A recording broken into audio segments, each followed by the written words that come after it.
Here we go, guys. Moving on, number 3 in the power rankings. Didn't have to go far. We have the Sun God, spelled S-O-N, as in the Son of God or the Son of Sam.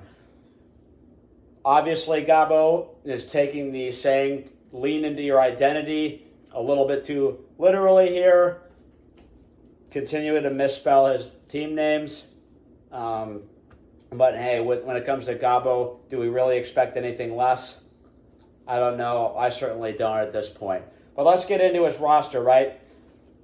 Okay, I'm going to give you this one because you obviously had the most points this week, and I know that you're really happy with your team, and I'm sure you're just laughing it up because I buried you down at the bottom of my rankings.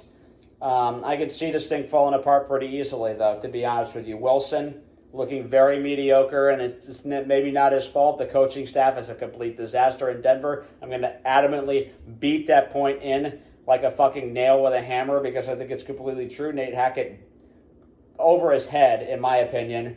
Now, a couple of good performances. Tyler Lockett, the king of meaningless yards this week. 9 catches for 107 yards. What the hell did that get Seattle? Basically nothing. Got loose a couple of times on scrambles. I'm not really expecting Lockett to continue to do anything of this nature on any consistent basis. Waller looked great, though. Renfro obviously fucked up the game for the Raiders, but did okay for you. Chubb with 3 touchdowns, and St. Brown, I think, also had 3 touchdowns, or did he only have 2?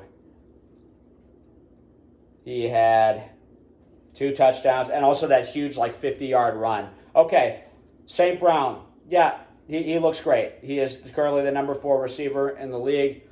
I may have been wrong about St. Brown, but he's not going to get 35 points every week, and Chubb is not going to get 30 points every week. There's still issues with this roster. I could see it crashing down, but I got to give you credit. I think you're number 2 in points right now. Hopefully you're not relying on anybody on your bench, because everybody on your bench looks extremely crusty. Greg Dortch, yeah, cool, he had 1 good week. Nobody's really thinking of Dortch as a long-term solution. You have some good players, but hey, there's always going to be that team that starts out hot and falls apart. That may be you. Stay tuned. But for now, I'm going to give you your props. Going to give you your credit. You've scored really well so far this season. Hey, maybe it continues, maybe it doesn't. If it does, you're going to continue to be up here at the top level of power rankings. Congratulations. With all that being said, we're going to move on. It's top 2 time. Who's number 2? Who's number 1? Time to find out. It's number 2 time, baby. It's number 2. We have, I'm sorry, Miss Jackson, all the way up from number 7.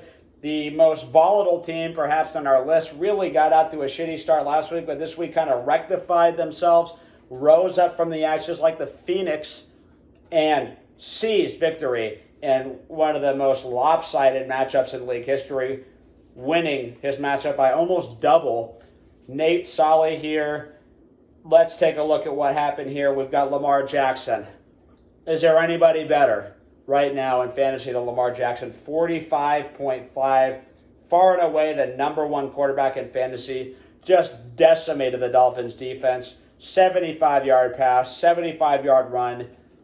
You know, is there anything this guy can't do? Absolutely fantastic, Lamar Jackson. Funnily enough, your main calling card, Derrick Henry, didn't do well. Now, if you want to leave a comment, you want to remind me of some other offensive line performance that was worse than the Titans' offensive line performance this Monday, feel free to let me know, because that was basically as low as it gets for an offensive line. I think half his carries almost were for loss. I mean, we're talking about a back that's going to be a Hall of Famer. I cannot believe what I watched by that Titans O-line. They were absolutely pathetic and miserable. It's a little concerning, but I still think Derrick Henry is going to be good to go in the future. Dylan, touchdown luck didn't go his way. Jones was a little bit more effective. I think you're going to have some weeks like this from Dylan, but he still ended up getting you 7 points, which is not the worst floor in the world. Mike Evans didn't do much, and he's going to be suspended. You're going to have to replace him. But hey, Devontae Smith looked a lot better. He was the number 1 target for the Philadelphia Eagles team this week. So that's an encouraging sign. I think Bucks D is going to be doing this all year. That unit looks outstanding. Even though, obviously, a lot of people are going to say, oh, they're playing Jameis Winston. Yeah, well, they're playing him again, and they're playing a lot of other questionable turnover-prone quarterbacks like Baker Mayfield, for example, is going to be on the schedule twice. I think Bucks D and Bills D are probably the number 1 and number 2 defenses in fantasy right now. Other encouraging things, Cam Akers looked a lot better. He may start working himself back into fantasy relevance. That may not be the worst pick after all. We will see. Overall, 131 points. Very impressive. A roster I was high on. A roster I think, as crazy as it sounds, could do even better in the future once some of these very talented players start doing a little bit better. But everybody has a bad week.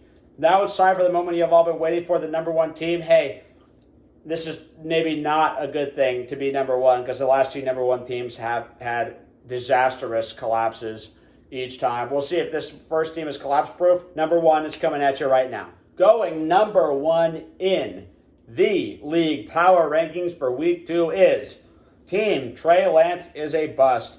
Nibs, thank you very much. It's so flattering that I'm in your thoughts when you're picking your team name. Honestly, sometimes I feel insecure. I feel like nobody even remembers I exist. But when I see your team name, I know that I'm in your heart and in your mind. So I thank you for naming your team this. You're the number 1 team this week. We'll see if you can shuck the number 1 team collapse streak that has now been extended by Jake Smith to 2 weeks. I have a feeling this team may be collapse-proof. I'm looking at this roster. There's just not a lot of holes here to look at. Hurts. When you needed him most, he delivered and then some. Got you over the hump to get this win. 137 was the second most points of the week. Looking really good. Actually, it was the most points of the week. Sorry, I thought Gabo had more than you for some reason, but he did not. So forgive me for that. You are the number 1 scorer in the league, and you're 2-0. Even that math makes sense to me. I mean, and I ain't too smart. But when we're talking about your team, it's just all of these guys, what sticks out to me is their floor. Maybe with the exception of Drake London because he's a rookie. Super high floor team. Hurts is always going to have upside with his rushing. Swift, the guy catches passes. The guy runs the ball well. They love to use him at the goal line. He only gets 5 carries this week. 56 yards, though, incredible efficiency, and then 2 catches for 31 yards and a touchdown. I mean, the guy only gets 7 touches, and he turns it into 15 points. That's just incredible. Tony Gibson, he has no competition. McKissick is pretty not that great. CeeDee Lamb and Cooper Rush looked like they were doing well, and then the top scorer of your team, besides obviously your quarterback, was actually Drake London this week. The guy was looking solid. Mariota seems to really like him. He's gotten a lot of targets the first 2 weeks. Taken away from my boy Kyle Pitts a little bit. Hopefully defense will start thinking about him a little bit more, a little bit less about Pitts.